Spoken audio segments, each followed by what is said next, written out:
लगता है कि वो इतने भयानक अपराध ना हो कि जिसकी वजह से हमारा माइनस में जा रहा है भक्ति, बट डेफिनेटली 50 किलोमीटर जो कवर किया था उससे वो आपका आकर पीछे 30 किलोमीटर पे आ गया है।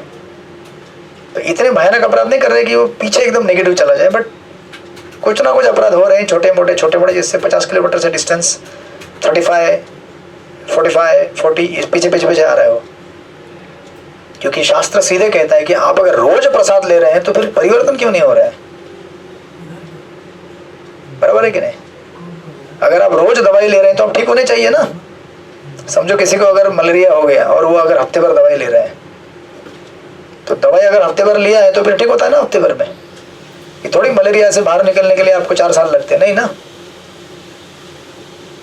तो हम लोग भवरोग से बाहर क्यों नहीं निकल पा रहे हैं? दवाई तो ले रहे हैं रोज, तो अभी उसके 2 रिपरकशन हो सकते हैं, या तो दवाई ठीक से नहीं ले रहे हैं, या फिर दवाई ठीक से ले रहे हैं लेकिन साथ में उसका जो इफेक्ट है उसको हम कैंसिल कर रहे हैं वापस अपनी तबीयत खराब करके। तो ऐसा होता है ना, इफेक्ट कैंसिल करना।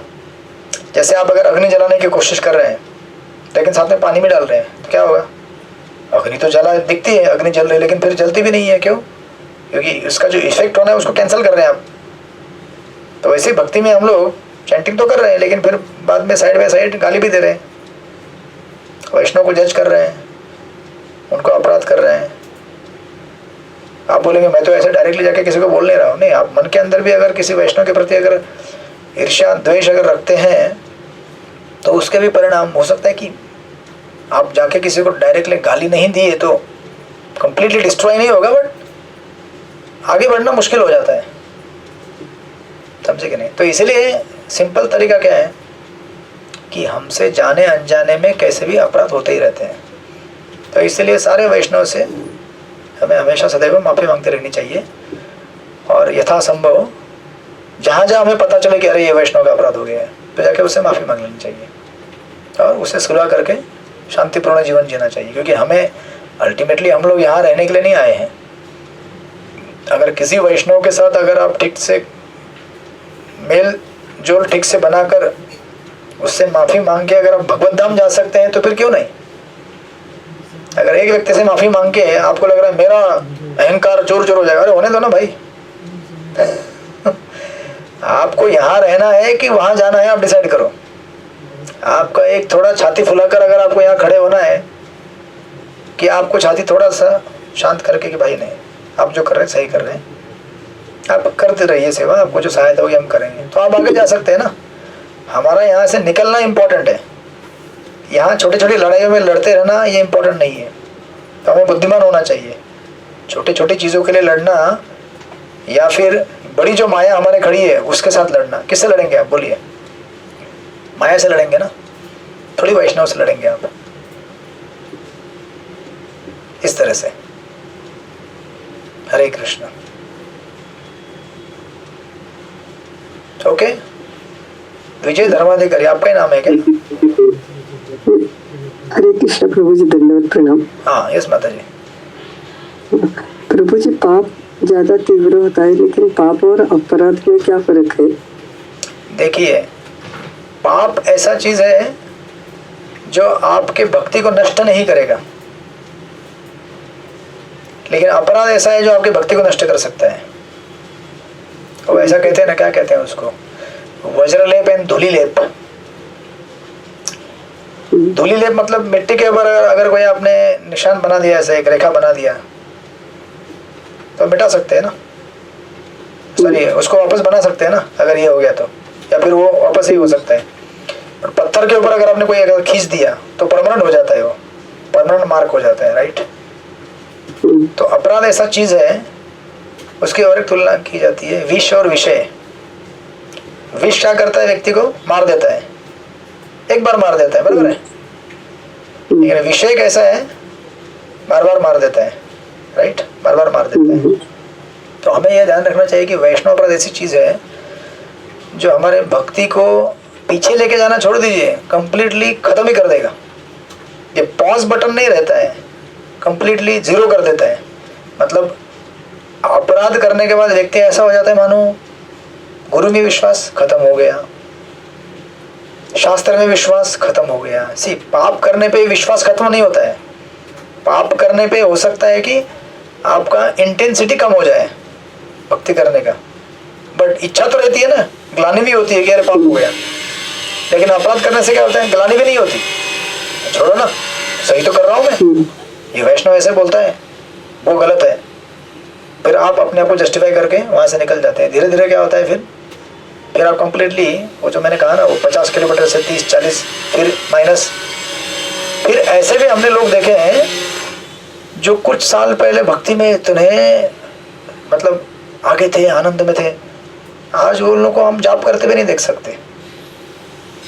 अब व्यक्ति जाप बंद कब करेगा, जब उसका श्रद्धा ही उड़ गया है भक्ति में से, बराबर ना, उसका श्रद्धा ही खत्म हो गया है, तो उसको श्रद्धा ही नहीं रहता भक्ति में।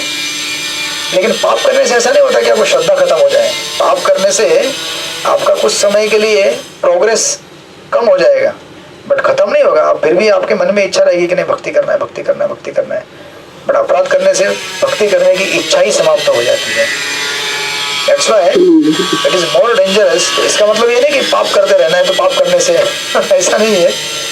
पाप करने से फिर हमारा रास्ता जो है भक्ति में आगे बढ़ने का कठिन जाएगा। जो 50 किलोमीटर आपने कवर किया वो तो उतना रहेगा ही रहेगा। नेहा विक्रमण आशुस्ति प्रत्यवाय न विद्यते स्वल्पमपि ऐसे धर्म से त्रायते महतो भयत्। आपने सुना है ना भगवत गीता में श्लोक, जो भी आपने प्रगति की है वो आपसे छीनी नहीं जाएगी, लेकिन उसके आगे प्रगति करना कठिन जाएगा आपको। लेकिन पाप करने से जो प्रगति की है वो भी आपसे छीन लिया जाएगा, आपका वो भी प्रगति चला गया और आगे बढ़ने का तो चांस है ही नहीं, क्योंकि इतने पीछे चले गए।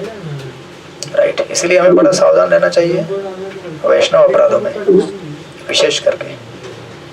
प्रभु जी, कौन से एक्शन पाप है और कौन से एक्शन अपराध है? मैं समझा नहीं, वापस रिपीट करेंगे।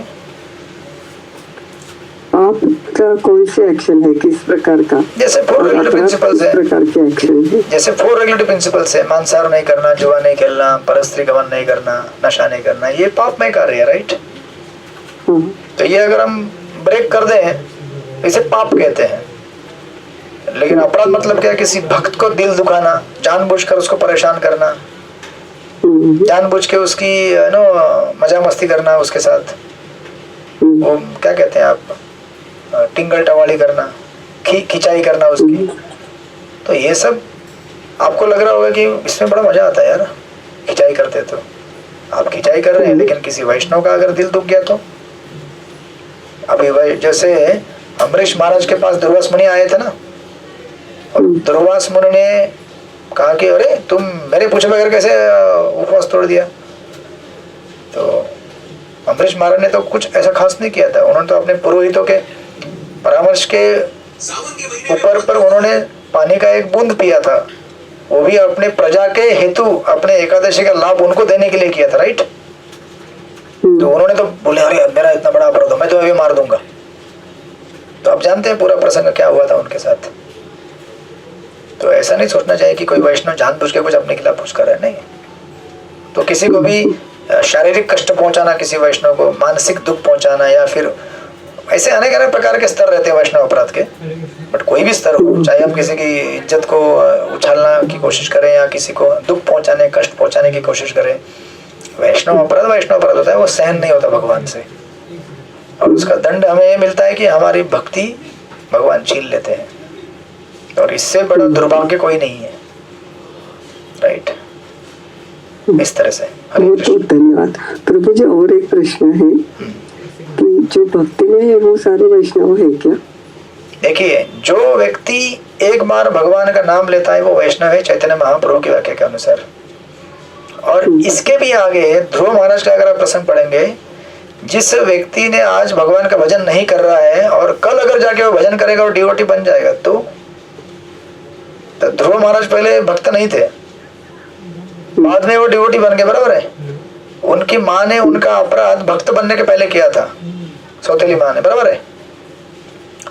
बाद में वो डिवोटी बन गए, तो उनको अभी ध्रुव महाराज जब भक्त बन गए तो उनको भक्त न बनने के पहले जो उन्होंने अनुचित व्यवहार किया था उसका अपराध लग गया उनकी माँ को। तो आप सोचिए जरा अभी क्या हो सकता है हमारे साथ। तो हम अगर सोचे ये डिवोटी नहीं है ना, तो इसका मैं कुछ भी अपराध कर सकता हूँ, अरे ऐसा नहीं होता भाई, वो कभी ना कभी तो डिवोटी बनेगा ही ना। तो उनकी माँ जो है बाद में जब मालूम है ना, वो उनका जो उत्तम रहता है सौतेला भाई ध्रुव महाराज का, उसको यक्ष लोग मार देते हैं हिमालय की तरफ। फिर इनकी माँ उस बच्चे के खोज में जाती है, वो जंगल के आग में जल के मर जाती है। तो तात्पर्य में लिखा गया है कि ये किसके अपराध की वजह से? ध्रुव महाराज के अपराध की वजह से। जब ध्रुव महाराज छोटे बालक थे, जब अपने पिता के गोद में बैठना चाहते थे, तो उनकी माँ ने उनको फटकारा था, तू नहीं जा सकता, तुझे अगले जन्म में मेरे कोख से जन्म लेना होगा तभी जा सकता है। बराबर है? तो इसलिए तो हमें किसी का अपराध नहीं करना चाहिए। आज जो नॉन डिवोटी है वो कल डिवोटी बनेगा, आज जो जूनियर है कल सीनियर बन जाएगा। जस्ट बिकॉज कोई सीनियर है तो हम उसका सम्मान नहीं करेंगे, कल सीनियर हो जाएगा ना वो। तो अभी से सम्मान करना चालू करो ना, इस तरह से। हरे कृष्ण। बहुत बहुत धन्यवाद प्रभु जी। हरे कृष्ण। श्रील प्रभुपाद की जय।